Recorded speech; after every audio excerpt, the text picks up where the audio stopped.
Olá, amigos! Estamos começando o informativo Xangrande contra o coronavírus. Este é mais um serviço informativo da Prefeitura Municipal de Xangrande no combate ao novo coronavírus.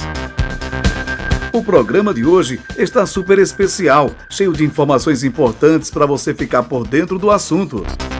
Hoje vamos ter um bate-papo especial com a enfermeira Alane Carvalho, que vai trazer para a gente informações sobre esse período de isolamento domiciliar.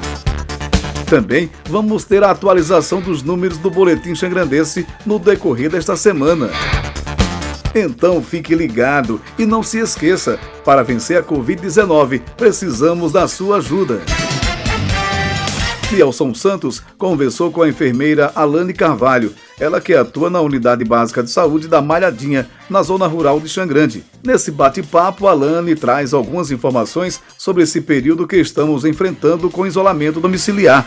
Conversamos agora com a enfermeira Alane Carvalho, ela que atua na Unidade Básica de Saúde da comunidade de Malhadinha.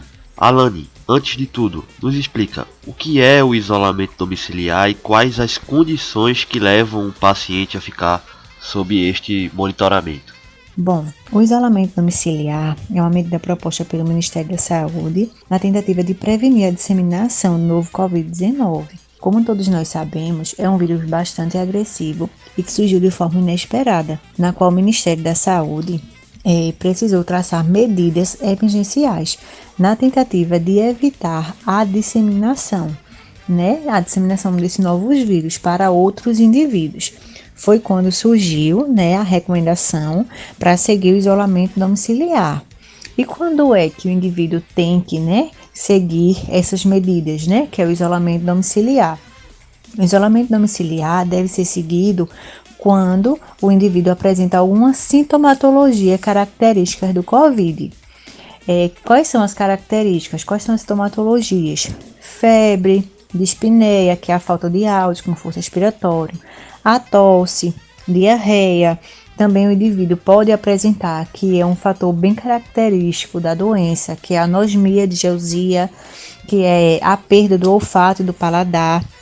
Então, qualquer indivíduo que apresentar essa sintomatologia deve procurar as unidades básicas de saúde mais próximas da sua residência, pois todos os profissionais da atenção básica estão capacitados a receber esses pacientes, acolher esses pacientes e traçar a melhor conduta terapêutica para ele, Então, não esquecendo que muita gente às vezes confunde o isolamento domiciliar com o isolamento social. O isolamento social teve as aberturas, teve as exceções agora, desde que a gente comece a atuar de forma cuidadosa, sempre usando máscara, álcool gel, tudo direitinho. Mas o isolamento social é diferente do isolamento domiciliar. O isolamento domiciliar é mais característico para aquele paciente que está apresentando algum sintoma, que é o que a gente chama de paciente sintomático. Certo. E Alane, suponhamos que uma pessoa recebeu a recomendação médica para cumprir o isolamento domiciliar por estar com suspeita de infecção por Covid-19. Quais são as orientações passadas pela atenção básica a este paciente? Por exemplo, ele tem que ficar isolado dos demais moradores da casa ou estes moradores também precisam cumprir o período de isolamento? Quando recebemos um paciente com clínica sugestiva para Covid, o primeiro passo que realizamos é o acolhimento, pois percebemos que nesse momento o paciente encontra-se bastante ansioso, nervoso, preocupado. Então procuramos acolher ele, acalmá-lo, para que quando a gente for fornecer as orientações, ele possa assimilar da forma mais correta possível. Então as orientações é que, a princípio, buscamos saber como é a residência desse paciente, porque precisamos nos adequar à realidade dele. Muitos pacientes, eles apresentam em suas casas um único quarto, então a gente tem que se adequar às necessidades dele, orientando sobre os riscos, Mas vamos dar o exemplo que esse paciente, ele apresente 2 quartos na sua casa. Então a gente orienta que um quarto seja usado exclusivamente para esse paciente E se na casa disponibilizar de 2 banheiros, né, dois banheiros, um seja reservado unicamente para o uso desse paciente com suspeita ou caso confirmado de Covid.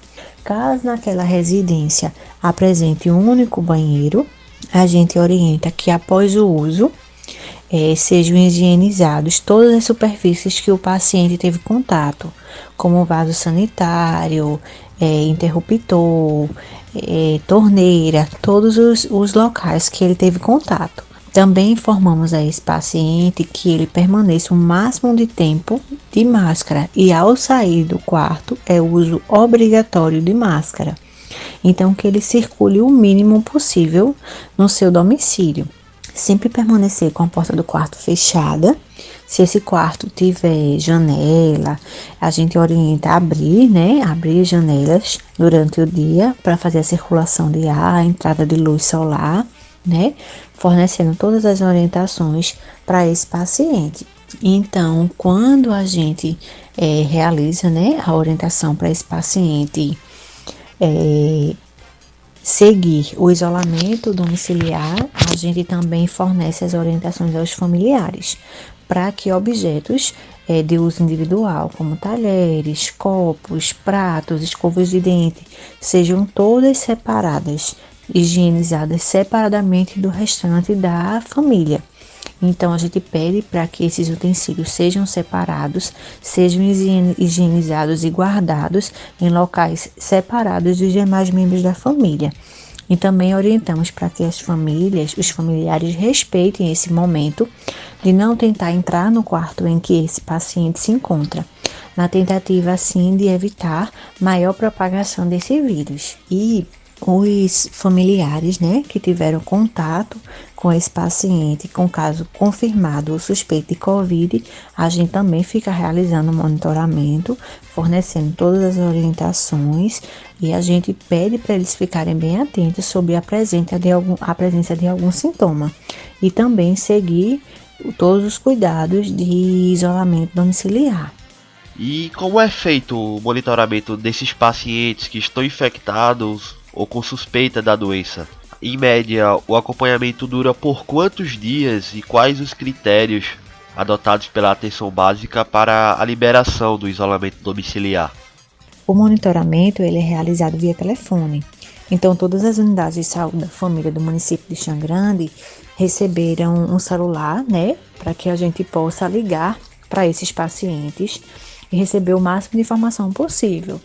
Então, durante essa ligação, a gente procura saber se esse paciente apresenta alguma melhora, se ele apresenta alguma nova queixa, se ele está tomando a medicação corretamente, se algum familiar do seu domicílio apresenta algum sintoma, apresenta alguma característica sugestiva para o Covid, né? E esse monitoramento é realizado de 48 em 48 horas, que é o que vale de 2 em 2 dias. Então, a gente vai ligar para esse paciente de 2 em 2 dias para saber essas informações, num período de 14 dias. Então, salvo aqueles pacientes que estão em estágios mais delicados, mais graves, né, que a gente fica telefonando diariamente, incluindo sábado, domingo e feriado. A gente precisa ter esse contato mais direto, né, para que a gente possa, qualquer coisa, qualquer emergência, traçar novas condutas. Então, esse monitoramento é realizado por 14 dias, mais 72 horas, que é o que vale a 3 dias. É o seguinte, o paciente começou a iniciar os sintomas dia 1. A gente vai contar os 14 dias. Então, quando for dia 14, a gente está ligando para esse paciente, né? Nesse espaço que eu já mencionei, de 2 em 2 dias. E ele não apresenta mais sintomas, tá bem, tá saudável, não tá apresentando nenhuma queixa que ele estava apresentando antes. Então, a gente vai passar esses 14 dias mais 72 horas, que equivale a 3 dias. Se nesse espaço de 3 dias ele não apresentar nenhuma queixa, nenhum sintoma, e se sentir apto, a gente faz uma consulta e libera esse paciente, né? Libera esse paciente informando a ele todas as medidas que ele vai ter que seguir, né? Que é a utilização de álcool gel, utilização de máscara, todos os cuidados necessários.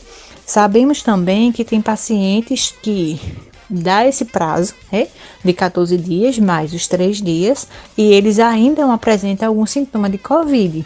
Então, cada paciente tem a sua particularidade e a gente vai adequar o monitoramento mediante a necessidade do paciente. Tivemos pacientes que apresentaram 20 dias de sintomas, então a gente vai dizer, não, está de alta, não, a gente vai seguir o monitoramento e aí a gente pode ter, juntamente com a equipe, né, a equipe médica, a gente pode traçar uma nova conduta para esse paciente, mas a gente só termina o monitoramento quando esse paciente está saudável, está apto para voltar às suas atividades normais, desde que não ofereça, né, à população um risco. Para finalizar, deixa uma última mensagem, Alane, sobre a importância do cumprimento rígido do isolamento domiciliar por parte dos pacientes que estão com suspeita ou infectados pelo novo coronavírus. Quando a gente fala de isolamento domiciliar, é algo que dá medo, que angustia, né? Mas que é necessário.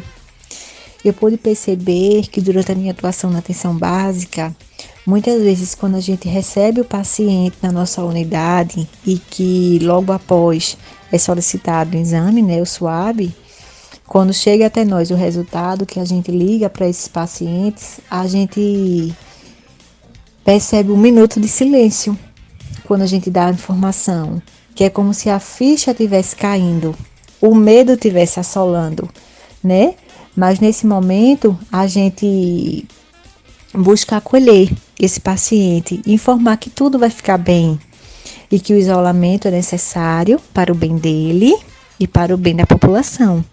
Então a gente orienta sobre os riscos do não cumprimento desse isolamento, né? Os riscos que ele pode passar essa doença para outras pessoas, que outras pessoas podem passar pelos mesmos sintomas que ele está apresentando ou até piores, né? Na tentativa de aconselhar ele e que ele respeite esse prazo, né, da doença, que ele se cuide, que ele siga no seu isolamento domiciliar, na tentativa de prevenir maiores complicações para si e para o seu próximo. E eu só posso pedir para que os pacientes que estão ouvindo, os ouvintes, né, nesse momento, que estiverem apresentando algum sintoma ou até com diagnóstico, né, confirmado para a Covid, que respeite o isolamento domiciliar. Posteriormente, que eu creio que todos vão ficar bem recuperados, respeitar o distanciamento, a higienização, a utilização de máscara, né? Porque infelizmente estamos vendo que, porque graças a Deus os casos estão diminuindo, é como se estivesse esquecendo que a doença mata, que a doença dói, que sofre, que muitas famílias estão enlutadas hoje por causa desse vírus, né? Então eu acho assim que quando a gente dá essas orientações, a gente precisa ter um pouco de empatia, se colocar no lugar do outro, né? Se prevenir, se resguardar, para que demais famílias não sofram e não sintam as dores dessa doença tão terrível. Agora, vamos saber como foi a evolução do Covid-19 durante esta semana em Xangrande. Paulo Sérgio traz a atualização dos números. Bosco Silva, os números da Covid-19 durante esta semana são os seguintes. Nos casos confirmados, um homem de 58 anos foi o novo paciente diagnosticado com Covid-19. Ele segue sendo acompanhado pela Secretaria de Saúde do município. Agora, Xangrande conta com 283 casos confirmados, sendo um a mais que a semana passada. Nos casos recuperados, o município contabiliza 242 pacientes, sem alterações no decorrer da semana. Os casos descartados registraram um maior crescimento, com 10 novos descartes, indo de 200 para 210. Atualmente, 17 pacientes aguardam pelos resultados dos exames, enquanto que 25 seguem sendo acompanhados pela Secretaria de Saúde nos casos ativos. O total de óbitos segue em 16. Esses são os números da semana. Até a próxima! Chegamos ao final da edição desta semana, reforçando as recomendações das organizações de saúde. Lembre-se de que a guerra contra o novo coronavírus ainda não acabou. Até a próxima! O informativo Xangrande contra o coronavírus é uma realização da Prefeitura de Xangrande, através do setor de comunicação, com o apoio da Secretaria Municipal de Saúde.